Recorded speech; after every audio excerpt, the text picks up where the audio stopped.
आइए आज हम एक ऐसी कहानी की दुनिया में चलते हैं जहां हम जानेंगे कि कैसे हमारी कुछ अजीब आदतें असल में हमारी सबसे बड़ी ताकत हो सकती हैं। ये कहानी है 3 दोस्तों की, जिनमें से हर एक के पास एक ऐसा अनोखा गुण था जिसे दूसरे लोग एक कमी समझते थे। लेकिन उन्हें क्या पता था कि यही कमियां असल में उनकी सबसे बड़ी ताकत थीं। तो चलिए उनसे मिलते हैं। हमारी कहानी एक छोटे से गांव से शुरू होती है। यहाँ हम 3 ऐसे लोगों से मिलेंगे जिन्हें उनकी अनोखी काबिलियत की वजह से हमेशा गलत समझा गया और समाज से बाहर कर दिया गया। सबसे पहले मिलिए दीनानाथ से, जो एक नाई का बेटा था और लोग उसे आलसी समझते थे। लेकिन वो आलसी नहीं था, वो तो बस सुन रहा था।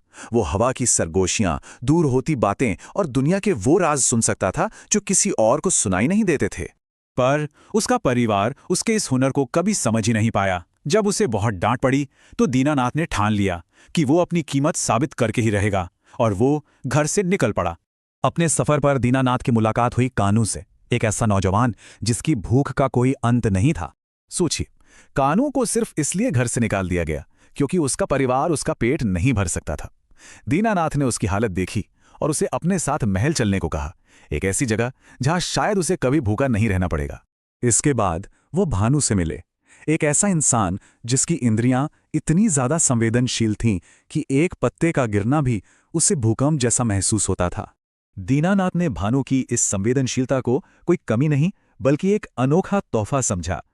उसने भानु को भी अपने साथ महल चलने का न्योता दिया, क्योंकि उसे यकीन था कि उन तीनों की अनोखी प्रतिभाएं मिलकर कुछ बड़ा कर सकती हैं।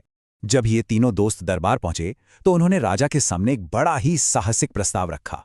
राजा ने जवाब में एक ऐसी चुनौती दी जिसमें या तो जिंदगी थी या मौत। राजा ने उनके सामने 3 इम्तिहान रखे।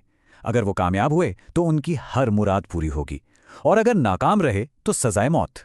तो पहली चुनौती थी कानू के लिए एक जबरदस्त दावत, और उसने खाना शुरू किया। वो खाता गया और खाता गया, और तब तक नहीं रुका जब तक कि महल का पूरा रसोई घर खाली नहीं हो गया।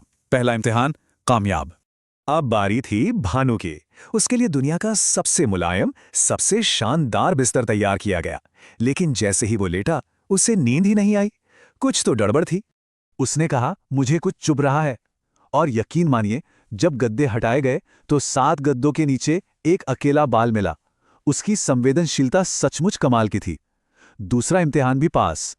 अब वक्त था दीनानाथ के इम्तिहान का। लेकिन राजा कोई चुनौती देता, उससे पहले ही दीनानाथ की सुनने की ताकत ने कुछ ऐसा सुन लिया जिससे सब कुछ बदलने वाला था। दीनानाथ ने अपनी अलौकिक सुनने की शक्ति का इस्तेमाल कर एक बहुत बड़ी साजिश का पर्दाफाश किया। उसने राजा को बताया कि उसकी जान खतरे में है।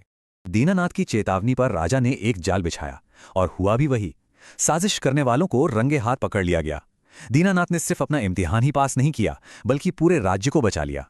राजा की खुशी का कोई ठिकाना नहीं रहा। उन्होंने ऐलान किया कि दीनानाथ ही उनकी बेटी और उनके राजपाट का असली हकदार है, और उन्होंने तीनों दोस्तों से किया अपना हर वादा पूरा किया। और देखिए, इनाम भी कितने सही थे। दीनानाथ जिसने राज्य बचाया, उसे राजकुमारी का हाथ और राजपाट मिला। कानू को जिंदगी भर खाने का वादा मिला, और भानु को आखिरकार वो बिस्तर मिला जिस पर वो चैन की नींद सो सकता था। जो बातें कल तक उनके लिए एक अभिशाप थीं, आज वही उनका सबसे बड़ा आशीर्वाद बन गईं। तो ये कहानी हमें क्या सिखाती है? यही कि जो चीजें हमें दूसरों से अलग बनाती हैं, वही हमें खास भी बनाती हैं। जिन्हें समाज एक कमी की तरह देखता है, हो सकता है वही हमारी सबसे बड़ी ताकत हो। तो अगली बार जब कोई ऐसा मिले जो थोड़ा अलग हो, तो उसे नजरअंदाज मत कीजिए। जरा गौर से देखिए, क्या पता कौन सी छिपी हुई महाशक्ति सामने आ जाए।